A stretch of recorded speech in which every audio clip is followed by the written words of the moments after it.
లలితా సహస్రనామం ఉపదేశం లేకుండా చదివితే కనుక కొంపలు అంటుకుపోతాయట కదండి. నిజమేనా?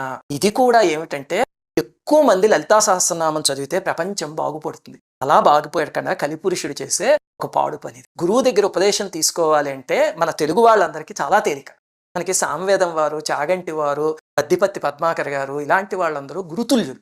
వాళ్ళందరూ లలితా సహస్రనామం చదివి ఇంటర్నెట్‌లో ఎన్నో వీడియోలు పెట్టారు. ఒకరోజు చక్కగా అగరబత్తి వెలిగించుకొని, దీపాలు వెలిగించి, స్నానం చేశాక కూర్చుని, అది పెట్టుకుని ఉపదేశం కింద భావించి తీసుకోండి. ఇంకక్కడి నుంచి అది పెట్టుకుని రోజు వింటూ చదువుకుంటూ అది అయిపోయాక ఆఖరిలో యదక్షర పదభ్రష్టం మాత్రాహీనంతు యద్భవేత్ తత్సర్వం క్షమ్యతాం దేవి నారాయణి నమోస్తుతే అని ఒక శ్లోకం చదువుకోండి. అంటే అమ్మ చిన్న పిల్లాడు మొట్టమొదట మాటలు మాట్లాడినప్పుడు తొక్కు పలుకులు పలుకుతాడు కదమ్మా! అది చూసి అమ్మ పొంగిపోతుంది కదా!